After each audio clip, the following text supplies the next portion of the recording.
Ready? Hi guys, we're going to be doing a science experiment today with Eggbert the eggcellent. Now, he's a scuba diver, but he's a little bit anxious today, as you can see, because he's going to be dunked in and out of the water several times. Now, he's going to be investigating why he sinks in fresh water but floats in salt water. Now, one of our key words today is density. So we're going to change the density of our water by adding more and more salt. So the more salt we add, the denser the water will be. And our second key word is egg. So let's see what happens when we put our egg inside the fresh water. So as you can see, he looks very shocked about it, but he sinks. So we're going to use our tablespoon to fish him out. And we're going to put him on our table cloth or a tea towel or a paper towel, something to stop him rolling away and cracking on your parents' floor. Now, each time we add a teaspoon of salt, we drop it in the water. We need to use our fork and just stir the water and keep stirring it backwards and forwards until the water and the salt combine and all the salt dissolves in the water. Now you'll know when it goes relatively clear and you can't see any of the salt on the bottom. Okay, so we're going to start by trying to put him back in and see what happens. Okay, so at the moment he's kind of standing up a little bit. He's on his head, but he's standing up, and that means that we change the density of the water slightly, so it's a bit more dense. So we're going to fish him out again, and we're going to repeat the process again. So we're going to put another teaspoon of salt in.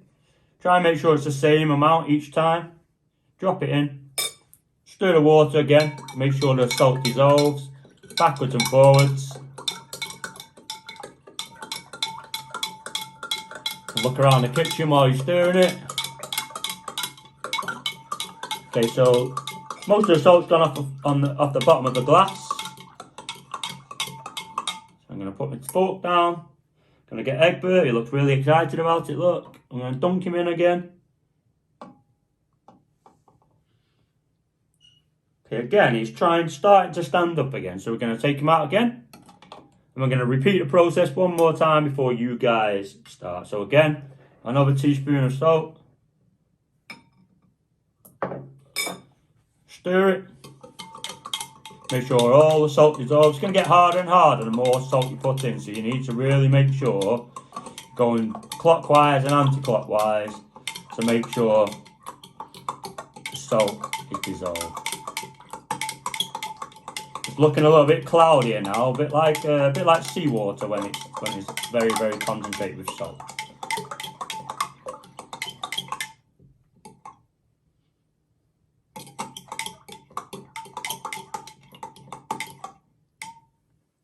Okay, here he comes again.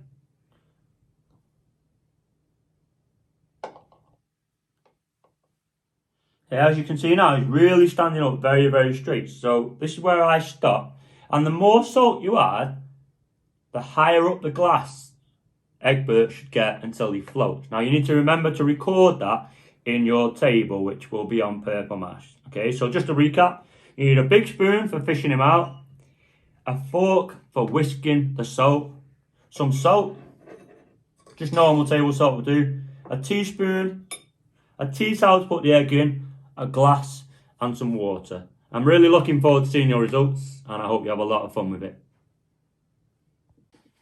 Okay, as you can see, Eggbert is still standing only just.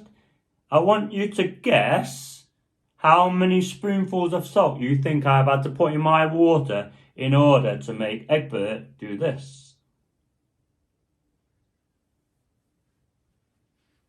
Now remember, when you explain it to your parents or your little brother and sister, you need to explain that now the egg isn't the densest thing there. The water is more dense than the egg. At the start, the egg was more dense, and that's why it sank, because it was heavier. There was more mass. But now, the salt water has more mass, and as you can see, he's coming round. He looks absolutely frightened by how much salt I've had to put in. So, have a little guess and have fun.